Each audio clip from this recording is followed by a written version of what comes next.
தமிழக அரசியல், சினிமா இந்த இரண்டு துறைகளையும் ஆண்டு வரும் ஒரு குடும்பம் உண்டென்றால் அது கலைஞர் குடும்பம்தான். கொள்ளு தாத்தா மு கருணாநிதி சினிமாவுக்கு வசனம் எழுதினார்.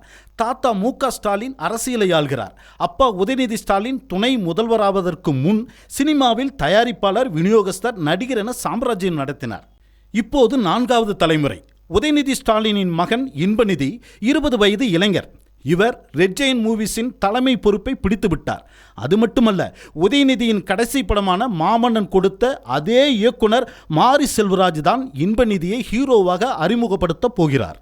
இவ்வளவு அரசியல் பின்புலம் கொண்ட வாரிசு விளையாட்டு வீரராக இருந்தவர் திடீரென சினிமாவுக்குள் வர என்ன காரணம்? உதயநிதி சினிமா மூலம் அரசியல் பயணத்தை வெற்றிகரமாக அமைத்தது எப்படி? வாருங்கள், அரசியல் குடும்பத்தில் பிறந்த சினிமா வாரிசின் அதிரடி பயணத்தை அலசலாம். உதயநிதியின் சினிமா பயணமே ஒரு அரசியல் சதுரங்கம்தான்.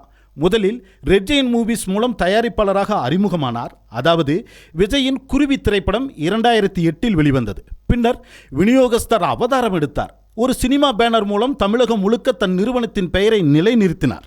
2012இல் ஒரு கல் ஒரு கண்ணாடி படத்தின் மூலம் ஒரு ஹீரோவாக அறிமுகமான போது பல விமர்சனங்கள் எழுந்தன. ஆனால் அவர் ஒரு ரொமான்டிக் ஹீரோவாக பயணத்தை தொடங்கினார். ஆனால் அரசியலுக்குள் தீவிரமாக நுழைய தொடங்கிய போது அவர் தேர்ந்தெடுத்த கதைகள் மாறின. மனிதன், நெஞ்சுக்கு நீதி, கடைசியாக மாரி செல்வராஜின் மாமன்னன்.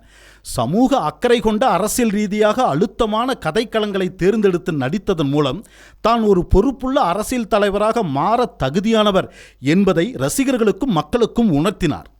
சினிமாவில் ஒரு நிலையான இடத்தை பிடித்த பிறகு 2019இல் திமுக இளைஞரணி செயலாளராக பொறுப்பேற்றார். 2021இல் எம்எல்ஏவாக ஆனார். இப்போது துணை முதல்வர். சினிமா மூலம் மக்கள் மத்தியில் ஒரு நல்ல இமேஜை உருவாக்கி வெற்றிகரமாக அரசியலுக்குள் காலடி வைத்தார் உதயநிதி அவர்கள். உதயநிதி ஸ்டாலினுக்கும் இயக்குனர் கிருத்திகா உதயநிதிக்கும் பிறந்தவர் இன்பன் உதயநிதி என்ற இன்பநிதி. இவருக்கு ஒரு சகோதரி தன்மையா. இன்பநிதி ஆரம்பத்தில் அரசியல், சினிமா என இல்லாமல் கால்பந்தாட்ட வீரராக பயிற்சி பெற்று வந்தவர். இதுவே ஒரு காலத்தில் உதயநிதியால் பெருமையுடன் பேசப்பட்டது. ஆனால் இப்போது நிலைமை மாறிவிட்டது. 20 வயது மட்டுமே ஆன இன்பநிதி சமீபத்தில் ரெட் ஜெயண்ட் மூவிஸ் நிறுவனத்தில் சிஇஓவாக பொறுப்பை ஏற்றிருக்கிறார். இவர் விநியோகஸ்தராக பொறுப்பேற்று வெளியிட்ட முதல் படம் தனுஷ் நடித்த இட்லி கடை. உதயநிதி அமைச்சரானதும் ரெட் ஜெயண்ட் நிறுவனத்தின் விளம்பரங்களில் தன் பெயரை தவிர்த்தார். அந்த வெற்றிடத்தை நிரப்பத்தான் இன்பநிதிக்கு இந்த மிகப்பெரிய பொறுப்பு வழங்கப்பட்டிருக்கிறது. இதன் மூலம் ரெட் ஜெயண்ட் மூவிஸின் எதிர்காலம் முழுவதும் இப்போது இன்பநிதியின் கைகளில் உள்ளது. அரசியல் பரபரப்பு ஒருபுறம் இருக்க, சினிமா ரசிகர்கள் எதிர்பார்த்த அடுத்த குண்டு வெடித்தது. உதயநிதியின் கடைசி படமான மாமன்னன் கொடுத்த மாரி செல்வராஜ் தான் இன்பநிதியின் முதல் படத்தையும் இயக்கப் போகிறார் என்ற தகவல் வெளியானது. இந்த செய்தி மிக முக்கியமானது. ஒரு சிறப்பான தாக்கத்தை ஏற்படுத்திய அறிமுகம். எப்படி என்றால், உதயநிதிக்கே ஒரு தரமான சமூக அரசியல் அறிமுகம் கொடுத்த இயக்குனர் அவர் மகனுக்கும் அதே போன்ற ஒரு ஆழமான கதையை தரலாம். பெரியாரின் சமூக நீதியை பேசும் மாரி செல்வராஜ் அவர்கள் ஒரு அரசியல் வாரிசை வைத்து எப்படிப்பட்ட கருத்தை கொண்ட படத்தை இயக்குவார்? இது எதிர்பார்ப்பை எகிற வைத்துள்ளது.